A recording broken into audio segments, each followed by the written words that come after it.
Jung falou sobre OVNIs? Sim, e falou de forma extremamente séria, mas não como um ufólogo, não como um físico, não como um investigador de fenômenos extraterrestres. Ele escreveu, em 1958, uma obra chamada O Mito Moderno sobre Coisas Vistas no Céu, em que analisa os relatos de discos voadores do ponto de vista simbólico. E a pergunta central não era: eles existem? A pergunta era outra: o que significa psicologicamente o fato de milhares de pessoas verem luzes anômalas no céu? Essa mudança de foco é essencial. Olá, eu sou Cintia Bordo, psicoterapeuta junguiana, e hoje nós vamos tratar de um tema que à primeira vista pode parecer algo distante da psicologia analítica, mas não é. Jung escreve em 1958: estamos no auge da Guerra Fria. O mundo vive sob a ameaça nuclear. Há medo de aniquilação global. O céu, nesse momento histórico, não é apenas o céu, é o espaço de onde podem vir bombas, mísseis e inimigos invisíveis. Mas do céu também pode vir esperança, progresso tecnológico e conquista além do nosso planeta. A humanidade olha para cima com medo e fascínio. É nesse contexto que começam a proliferar relatos de discos voadores. E Jung percebe algo importante. Quando há intensa tensão coletiva, o inconsciente também se movimenta. Para Jung, o mito não desaparece com a ciência, ele apenas muda a sua linguagem. Nos tempos antigos, anjos apareciam no céu, deuses desciam das nuvens, mensageiros celestes traziam revelações. Na modernidade, pessoas observam discos voadores e seres superiores vindos do espaço. A estrutura simbólica é semelhante, o conteúdo cultural é que muda. Jung propõe que os OVNIs funcionam como imagens arquetípicas projetadas no céu, ou seja, eles podem ser fenômenos físicos, mas também são fenômenos psíquicos, e o que importa para ele é a dimensão simbólica. Jung dizia não ter competência para dizer se os OVNIs eram reais ou não. Jung descreve três manifestações principais. Rumor visionário, um fenômeno coletivo que começa como relato, se espalha, ganha forma e se torna uma narrativa compartilhada.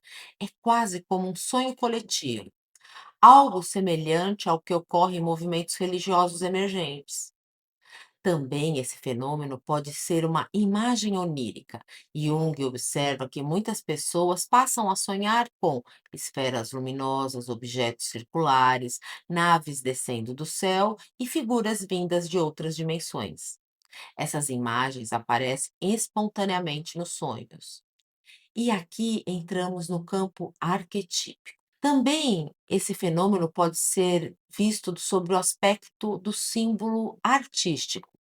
Na arte do período, multiplicam-se formas circulares, imagens mandálicas, estruturas celestes e redondas. E isso não é irrelevante, pois o círculo, na psicologia junguiana, tem um significado específico. Jung reconhece nos discos voadores o padrão da mandala. Mandala é o símbolo da totalidade, representa o self, o centro regulador da psique. Sempre que há fragmentação, o inconsciente produz imagens de totalidade, procurando o equilíbrio. Uma pergunta importante é: o que estava fragmentado na década de 50, no pós-guerra? Bem, o mundo, a confiança na ciência, a sensação de segurança e a própria ideia da humanidade estável. Então, o que surge? Uma imagem circular no céu, perfeita, inteira e organizada. É como se o inconsciente dissesse: a totalidade ainda existe. Em momentos históricos de crise, a psique tende a gerar imagens de salvação. Nos tempos bíblicos, encontramos anjos, no século XX, seres extraterrestres tecnologicamente superiores.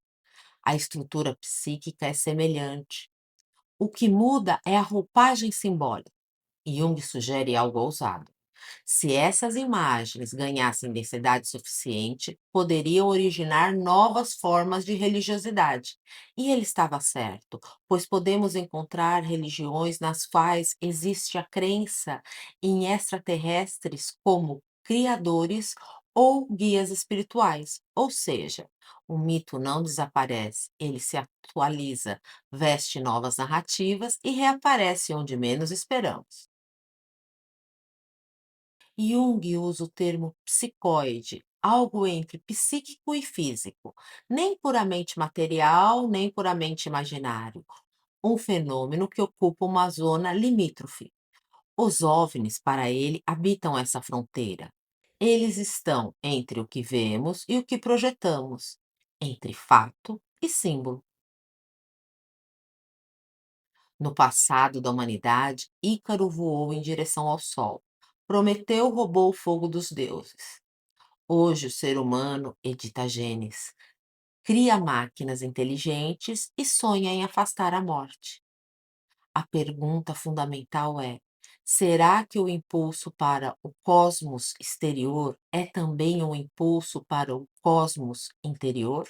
A nave espacial pode simbolizar superação dos limites humanos, busca de transcendência, desejo de totalidade. Talvez o alienígena seja a imagem do self que ainda não reconhecemos, aquilo que nos chama à integração e anuncia um futuro de sentido e esperança. Mas também existe a outra face.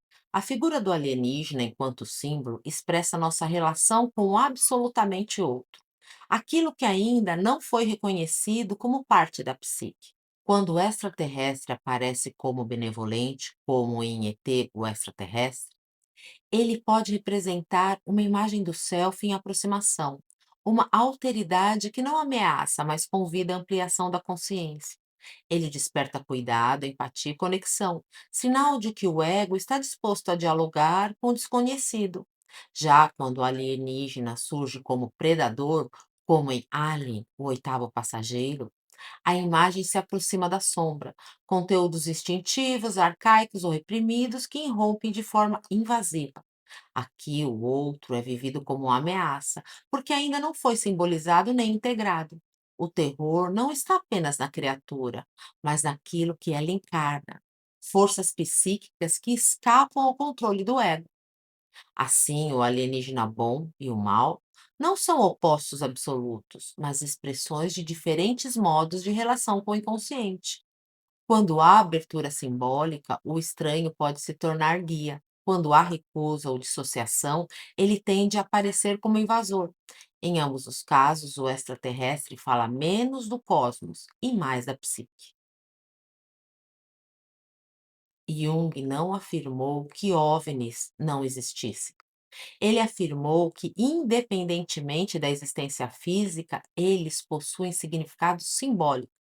E isso é profundamente relevante, porque sempre que olhamos para o céu e esperamos algo maior, estamos também falando da nossa própria psique. Da próxima vez que você ouvir sobre luzes no firmamento, pergunte: o que essa imagem desperta em mim? Medo? Fascínio? Esperança? Desejo de salvação? Curiosidade pelo desconhecido?